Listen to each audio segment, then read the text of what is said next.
నిన్న కవిత గారు అలవాట్లో అన్నారో లేదంటే అహంకారంతో అన్నారో తెలియదు కానీ సేమ్ గతంలో తన తండ్రి గారు చేసిన వ్యాఖ్యల్ని సమర్థించుకుంటూ అవే వ్యాఖ్యలు మళ్ళీ రిపీట్ చేసినట్టుగా ఇంచుమించు అనలేదు కానీ అన్నట్టుగానే మాట్లాడేశారు. ఇవాళ ఎవరికి నష్టం? వాళ్ళకే నష్టం, బీఆర్ఎస్ పార్టీకే నష్టం, కవిత గారికే నష్టం. గత 10 ఏళ్ళు అవే రాజకీయాలు చేశారు, ఇప్పుడు కూడా అదే ప్లాన్ వేస్తున్నారు. మళ్ళీ వర్కౌట్ అవుద్దేమో అని చెప్పేసి అనుకుంటున్నారు. అన్నిసార్లు వర్కౌట్ అవునట్టు ఈసారి వర్కౌట్ అవుతుందిగా. ఒకసారి నమ్ముతారు ప్రజలు, 2 సార్లు నమ్ముతారు ప్రజలు. నువ్వు పదపద్దాకా ప్రతిసారి మన పబ్బం గడుపుకోవడానికి, మనం రాజకీయంగా ఎదగడానికి ఆంధ్ర తెలంగాణ అనే ఫీలింగ్ తీసుకొచ్చి ఇక్కడ సామాన్య ప్రజల్ని తిట్టేసి ఇక్కడ ఆంధ్ర నాయకుల్ని తిట్టేస్తే ఇక్కడ ప్రజలు పొంగిపోతారో మనకు ఓట్లేస్తారు. అంత అమాయకులు ఉన్నారండి ఈ రోజుల్లో. వాళ్ళకి తెలియదా?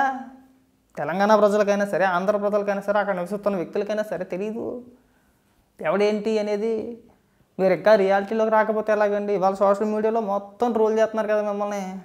కవిత గారిని మామూలుగా ట్రోల్ చేయట్లా, విపరీతంగా ట్రోల్ చేస్తున్నారు. మరి పెంట బిర్యానీ అన్నారు కదా, గతంలో నువ్వు మీ నాన్నగారు కేసీఆర్ ఇద్దరు రోజా కొంపకి వెళ్ళి ఎందుకు పెంట తిన్నారు అని చెప్పేసి విపరీతంగా ట్రోల్ చేస్తారు.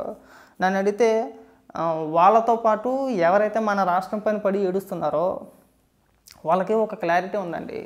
వాళ్ళకి ఎందుకు అంత అహంకారం అంటే, వాళ్ళకి రాష్ట్రం ఆల్రెడీ డెవలప్మెంట్ రాష్ట్రం, మనకంటే ముందందులో ఉన్నారు వాళ్ళు.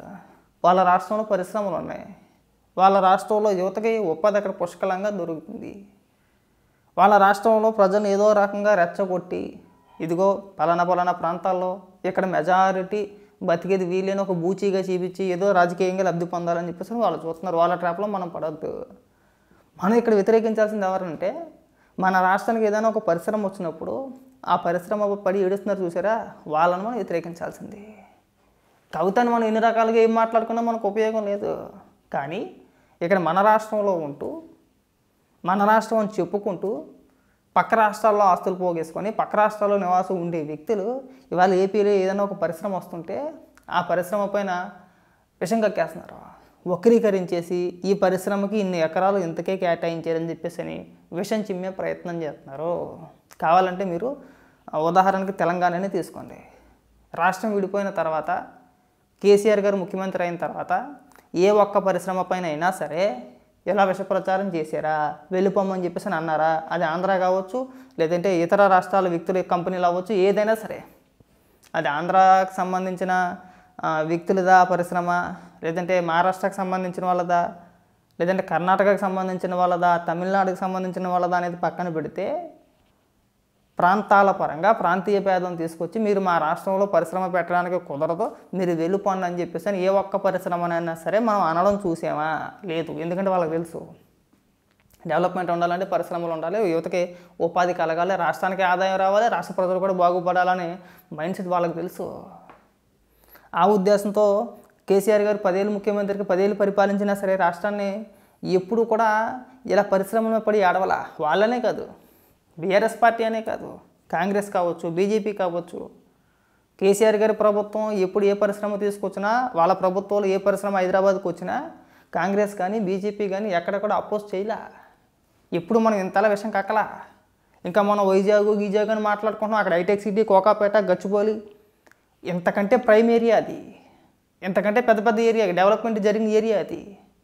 ఎకరం కోట్లలో పలికిన రోజులు ఉన్నాయి. ఎకరం 100 కోట్లు అనుకుంటా కోకాపేటలో మనం చూసాం కదా. అలాంటి ప్రాంతాల్లో కూడా కంపెనీలకి భూమి కేటాయించిన సందర్భాలు ఉన్నాయి. ఎవరు ఒక్కరు కూడా మాట్లాడలేదుగా, ఎందుకంటే వాళ్ళకి తెలుసు. మనకు అలా కాదు. మన పకోడీగాళ్ళందరూ వస్తారు, అందరూ ప్రతి ఒక్కడు మేధావే. ఏదైనా ఒక్క పరిశ్రమ ఒక్కటంటే ఒక్కటి అలా వచ్చిందని కానీ మొత్తం బెటాలియన్ మొత్తం దీపోతుంది. మరి దాని పేరు మళ్ళీ మేధావులు. అది ఆ పరిశ్రమకి ఎందుకు ఇచ్చేశారు మీరు భూమి? మరి ఏం చేయమంటారా? రాష్ట్రానికి పరిశ్రమలు రాకుంటే ఏం చేయమంటారు అసలు?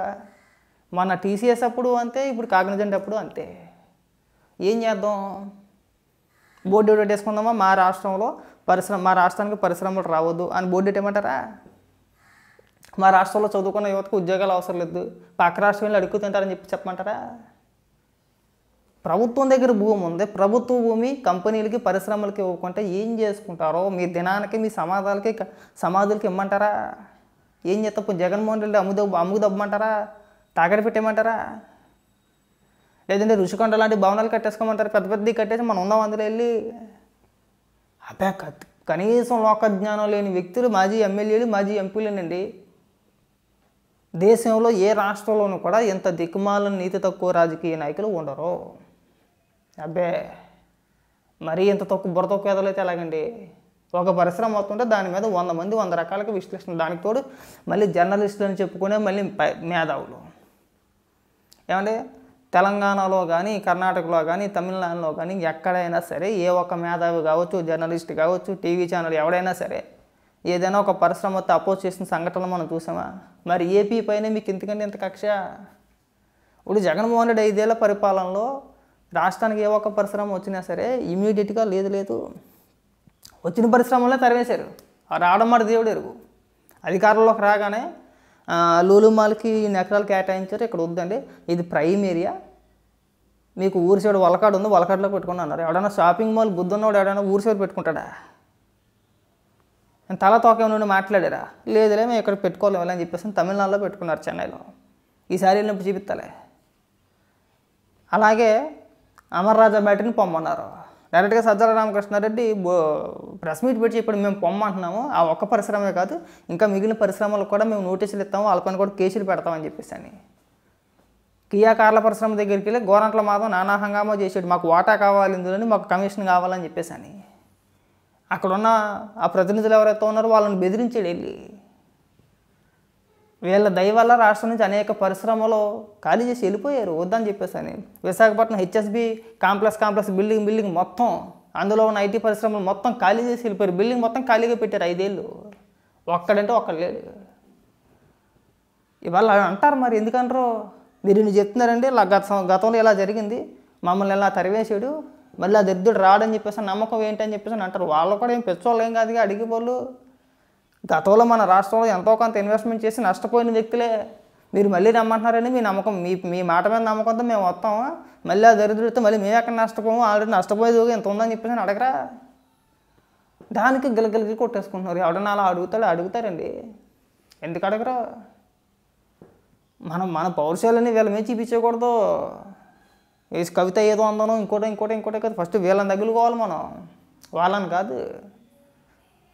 వాళ్ళు ఎప్పుడూ కూడా మన రాష్ట్రం బాగోకూడదు, మన రాష్ట్రం పైన రాజకీయాలు చేయాలని చూస్తారు. వాళ్ళు పక్కన పెట్టేసింది, వాళ్ళ సంగతి మనకు తెలుసు కాబట్టి. ముందు మన రాష్ట్రంలో కొన్ని చీడపురుగులు ఉన్నాయి, వీళ్ళని తగులుకోవాలి మనం. అసలు అదే పార్టీకి సంబంధించిన వ్యక్తి అయినా సరే రాష్ట్రానికి ఏదైనా ఒక పరిశ్రమ వచ్చినప్పుడు దాన్ని అపోజ్ చేసాడంటే అది మనిషి కాదు. వాడు రాష్ట్ర అభివృద్ధిని కోరుకోవట్లేదు, వాడు రాష్ట్ర అభివృద్ధిని కోరుకుంటలేదండి. వాడు రాష్ట్ర అభివృద్ధి కోరుకున్నాడు ఎవడైనా సరే సంక్షేమ పథకాల కంటే ఎక్కువ ప్రయారిటీ పరిశ్రమలకే ఇవ్వాలి. స్వయం ఉపాధి ఎవరికి వాడు సంపాదించుకోవాలి, ఆ ఉపాధి కల్పించాల్సిన బాధ్యత ప్రభుత్వానిది. ఆ విధంగానే పరిపాలన చేయాలి, ఆ విధంగానే ముందుకెళ్ళాలి. ఆ విధంగా ముందుకెళ్తేనే భవిష్యత్తు బాగుంటుంది, అంతే కదా.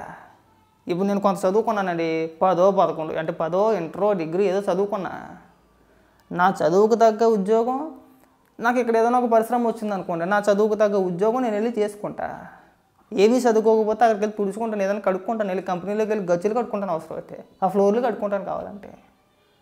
నాకు ఇంటికి దగ్గరలో ఉంటుంది, పొద్దున్న వెళ్తాను, సాయంత్రానికి నా ఇంటికి వచ్చేస్తాను. నేను అద్దెలు కట్టుకోవాల్సిన బాధ లేదు నాకు.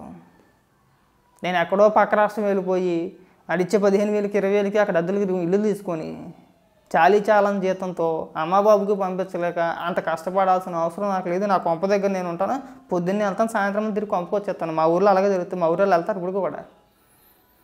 మా భీమవరం కానీ లేదంటే పక్కన పాలకోలు కానీ పొద్దున్నే వెళ్తారు, బళ్ళు వేసుకొని చక్కగా సాయంత్రం మళ్ళీ ఇంటికి వచ్చేస్తారు. అక్కడ కంపెనీలు ఉన్నాయి కాబట్టి చేసుకుంటున్నారు, లేకపోతే లేదు కదా. అలా ఏంటంటే వచ్చిన పరిశ్రమల పైన విషయం చెప్పమాకండి. కవిత గారు మీకు కూడా చిన్న విషయం ఏంటంటే ప్రతిసారి ఈ ప్రాంతాల మధ్యన చిచ్చిపెట్టే విధంగా, రెచ్చగొట్టే విధంగా ఈ విధమైన వ్యాఖ్యలు మీకు మీ పార్టీకి మంచిది కాదండి. అయిపోయింది, ఆల్రెడీ 10 ఏళ్ళు చూశారు. మొదట్లో బాగా వర్కౌట్ అయింది, స్టార్టింగ్లో ఈ సెంటిమెంట్ చాలా బాగా వర్కౌట్ అయింది మీకు, తర్వాత కూడా వర్కౌట్ అయింది, ఈసారి వర్కౌట్ అవుతుంది. అది అంత ప్రజలెవరు కూడా అంత పిచ్చోళ్ళకి వాళ్ళకి కూడా క్లారిటీ వచ్చింది. ప్రతిసారి వీళ్ళు మనల్ని ప్రాంతీయంగా రెచ్చగొట్టి ప్రాంతాల మధ్య చిచ్చుపెట్టి ఆంధ్ర తెలంగాణ అని భావన తీసుకొచ్చి మనం కొట్టుకునేలా చేసి వీళ్ళ రాజకీయంగా పబ్బం గడిపేసుకుంటున్నారా, ఇక్కడ మనం శత్రువులు అవడం దీనికనే క్లారిటీ వాళ్ళకి వచ్చేసింది. అందరికీ ఉంది, అది సామాన్య ప్రజలందరికీ అదే ఉంది, అదే భావన ఉంది. మీ పరిపాలనలో మీ కుటుంబం తప్పితే పెద్దగా ఎవడు బాగుపడింది ఏం లేదండి. అప్పట్లో చంద్రబాబు నాయుడు గారు పునాదేసి పెట్టేశారు హైదరాబాద్కి, ఆటోమేటిక్గా డెవలప్మెంట్ జరుగుతూ వెళ్ళింది. ప్లస్ ఒకటి ఏంటంటే ఉన్న డెవలప్మెంట్ని చెడగొట్టుకోవాలండి. వచ్చిన పరిశ్రమలు వీటిని కూడా వదులుకోవాలా. ఆ విషయంలో మమ్మల్ని మెచ్చుకోవచ్చు. మంత్రిగా కేటీఆర్ గారు ఆ అవకాశాలన్నింటిని కూడా ఆయన అందిపుచ్చుకున్నాడు. ఆయన వాళ్ళ రాష్ట్రానికి రావాల్సిన పరిశ్రమలన్నింటిని కూడా ఏ ఒక్కటి వదలకుండా వచ్చే పరిశ్రమని, రాని పరిశ్రమనైనా సరే, ఇప్పుడు ఉదాహరణకి అమర్ రాజా ఇక్కడ మనం పొమ్మన్నామో లేదో కేటీఆర్ గారు బొట్టెట్టి ఆహ్వానించారండి, అక్కడ పెట్టుకున్నారు. సో ఆ విషయంలో కేటీఆర్ గారిని మెచ్చుకోవచ్చు. ఈ ప్రాంతాల మధ్యన చిచ్చుపెట్టే విధంగా మాట్లాడడం కరెక్ట్ కాదు, అది మానుకుంటే మంచిదండి.